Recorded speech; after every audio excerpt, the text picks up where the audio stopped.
Welcome to the flip side of sports, where on this podcast we talk about the other side of sports, the side that isn't on mainstream sports media, the topics that don't normally make it to your local sports channel will be here. This type of show is different from the rest. It's not a sports talk show about the opinions on last night's games or who won the trade. This show is about the flip side of sports, the topics that aren't normally talked about. Instead, it will be talked about here, where every Friday you can take a listen to people that have the experience in the world of sports and get a new perspective on the sports we love. On episode 3, we'll be talking about the negative criticism referees suffer from. Referees don't normally get the spotlight or glory, but instead they get the negative comments and blame for making calls that fans and players may not agree with. In my interview with Dan Hanoomansingh, Hockey Canada's manager of officiating, he explains how referees can best deal with the pressures of the job, along with much more. Alright, I want to welcome our special guest today, Dan Hanoomansingh, manager of officiating for Hockey Canada.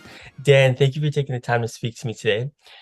When referees are one of the biggest part of sports for as long as sports has been around, but they are some of the most scrutinized people when it comes to the field, the ice, the court, whatever it is. How, as a referee, do you best deal with the scrutiny that you suffer from, if it's from a coach or from a fan? I mean, I think the advantage that we have is all of our referees have some background in the sport themselves, right? However long they played for, whether it was at a grassroots level or a high performance level. So everybody understands what that means to be playing in your own game in any sport and have scrutiny of the officiating decisions. And part of that is the understanding that no matter what the level is, the criticism comes to the jersey that we're wearing, not to the individual that we are, because obviously the coaches, the players, they don't know us. They don't know anything about our background, very little about our training. And so the way that we tend to deal with that is understanding kind of what our role is and really having value for our own role in the game. And then understanding again that it's more about the jersey we wear, not about the person wearing the jersey. It's in some situations, like, referees have actually had either an altercation or something that's directed from some other person, if it's a player or like a fan. How do the referee itself best deal with getting away from the situations or not letting that situation escalate? Yeah, I think the big thing and the thing that we always kind of try to really impress upon, especially younger officials, is that it's not about getting into an argument or about being right or wrong. At the end of the day, and not that we want to be wrong. We obviously want to make the right decision. But even when we make the wrong decision, we're still the referee, right? We still have the ability to step back and walk away from a situation.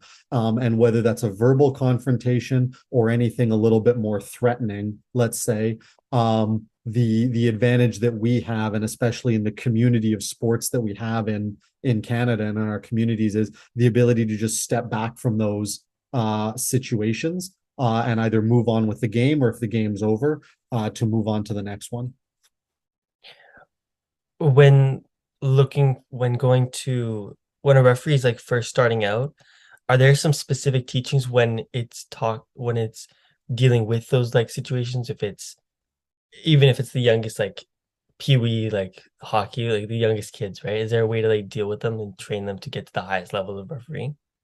Yeah, absolutely. And that's the objective of our program. What we start in, and I myself started as an 11-year-old in my local hockey association in Vancouver, is it's about, first and foremost, about getting them comfortable being in the role of the referee, right? There's no other situation in life where, as an 11, 12, 13, 14-year-old, you're in charge of 30 players, 5, 10 coaches, all of whom are adults, right? Every coach is going to be older than you. So the first objective is always to get them comfortable with that, because what we want is officials that are going to participate in hockey for a long period of time, right? Whether they get to, as you said, the highest levels, or if they work at the grassroots level for their entire life. So that's our first focus. And then as they get through kind of that first year, and the introduction to being an official and having that comfort, then it's more about, like any other sport or teaching tool, it's about building their skills as an official. And whether that is the technical skills of where to stand and the knowledge of the rules and how we want to work through the game, or the kind of the interpersonal skills, the communication, the ability to work as a team with your partners, all of that is stuff that we educate officials on from the moment that they first register with Hockey Canada. How long is that program that you start from when you first start refereeing to the point where it's like you're at a high level of uh calling games? It really depends on the official themselves. Again, obviously, if you've got, depending on how early in your life you start, right? Obviously, if you start at 11 or 12, it's going to be a bit of a longer pathway. But we also have people who start at 17, 18, 19, right? Whether they played hockey at a high level and their careers come to an end, or they just wanted to pick up a whistle and be involved in the sport. It really depends, but we do, and all of our 13 member associations and all of the local programs across the country do annual training, and even more than annual in a lot of cases, to help officials build their skills. So really it's up to that individual official of when they want to kind of, if and when they want to shift that focus to working at a high level.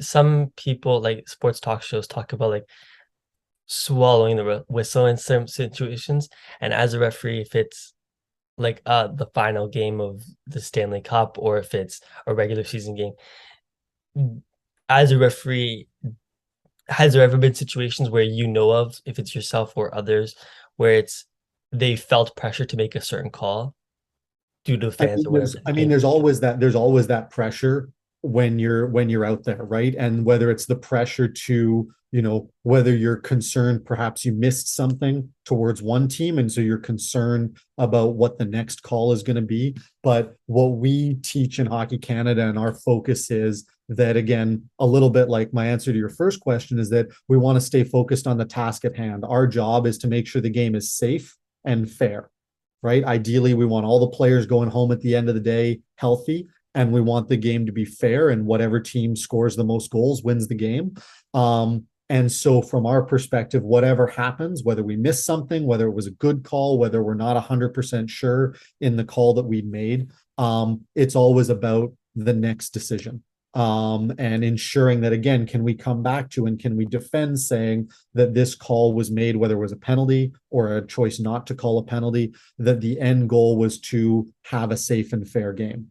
And so that's really the core, no matter what level, whether you're talking about U9, half ice hockey, or junior A hockey, that's the kind of the mantra that we come back to. When talking about the referee's role in a game, they can sometimes I'm not saying this, but some sports talk shows will say that referees like to be in the spotlight, if that's even in the NBA, if it's calling a bunch of fouls on a specific player or picking on a player in the way that they're calling a game. Have you seen that ever happen in sports, in your own opinion, or do you think that that's just something that sports media tries to show and just try to make content? Well, and I think there's also, to your point, it's a great question. I think there's a difference between professional sports and amateur sports in that case as well, right? In professional sports, I mean, there's a reason why we call it the show, right? Whether it's Major League Baseball or the NHL, we call it the show because it is an entertainment product. And people respond well to, and fans respond to that as well, right? But I think certainly in amateur hockey, being a referee requires a certain amount of self-confidence, right? To go out there and be criticized, basically, no matter what you do, half the arena is going to criticize you, the other half's going to be thrilled with you, and then it switches. So I think, is there a natural kind of progression there where if you have to have that level of self-confidence, can that sometimes be perceived as arrogance? For sure, absolutely. But at the end of the day, particularly in amateur hockey, these officials don't make very much money.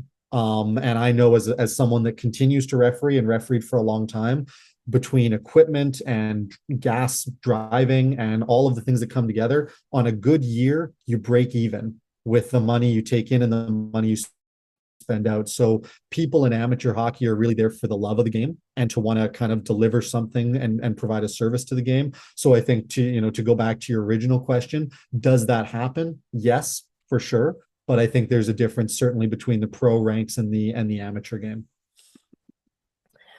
When looking at the art of referee and the job, from when it from whence like hockey in particular first started to today, specifically talking about like Hockey Canada, do you think that you've seen a change in the way officiating has been progressing? Absolutely, right? I think, and it's no different than if you look back on the history of the game and all the advancements that have been made in the tactics, in the equipment, in how players treat their bodies, right? Even over the last, 30 years, let alone the last 50 or 60 years, officiating's really evolved. And certainly the officials at the top level of the game, whether that's the amateur game and working in the Canadian Hockey League and at the international level, or in the pro levels of the game, these individuals work with strength and conditioning coaches. They work with sports psychologists. They work with nutritionists.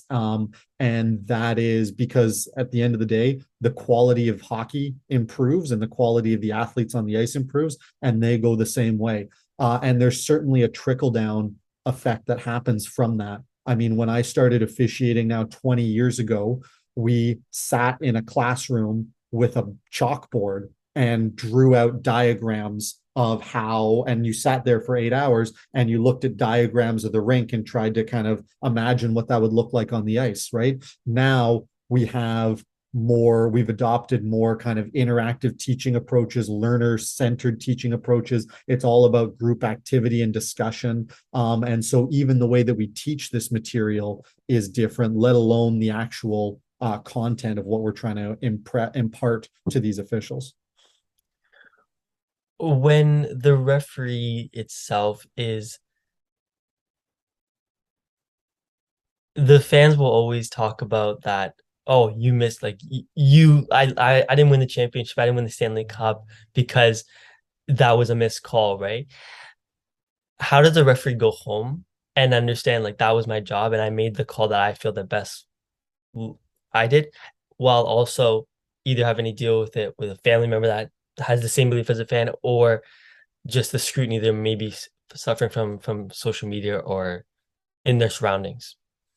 Yeah, absolutely. And I think it comes back to exactly what you said, which is, and especially at the elite level, we really focus on this with our officials because are we going to make mistakes? Absolutely, right? No different than a player turning over the puck that leads to a goal. That happens in the NHL. It happens at the grassroots level. It's the same thing in officiating. What we really teach is, is the ability to analyze that from and self-evaluate that from a referee's perspective. Say, was I in the best position with the best sight line and applied the rule correctly to make the call, right? And if that's the case, then that's great, right? We did everything that we could to have the right call. If it's not the case, then it's about saying, right, if you say, okay, I wasn't in the best position, then it's about saying, okay, how do we make sure that I never repeat that mistake again, right? How do I make sure that the next time that opportunity comes, is I'm in a better position to make a better call? Because the officials are human, right? You come to the end of a game in overtime and a championship game, especially right now we're in championship season for hockey, and one team is elated and the other team is in tears. No matter what happens, right? Whether it's fair or unfair, and nobody enjoys seeing that. But it really is about kind of that, for us as referees, that internal reflection of, did I do the best that I could? And if not, how do we improve for the next one? Yeah.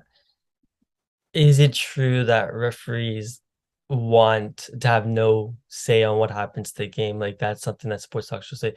They don't want to, when you look back at this game in 10 years, they don't want to say the referee blew the call. They just want to see that game happen and I did my job, but I didn't affect it in any way.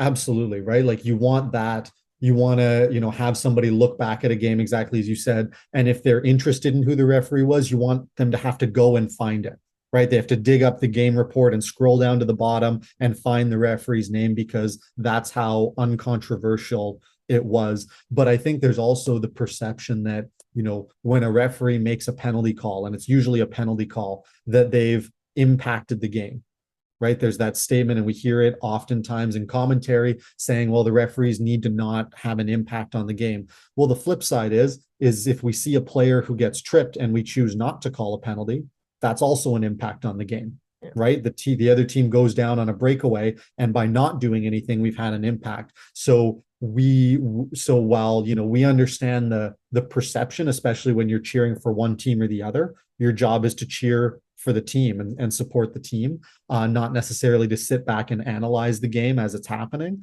But from our perspective, we really teach referees to say, everything you do has an impact, right? From where you stand, right? Because, the puck or the ball could deflect off of you, and that has an impact on the game. So everything you do has a potential to be impactful on the game. And so again, we just go back to, what is our objective? Why are we there? And this is what we want to be doing.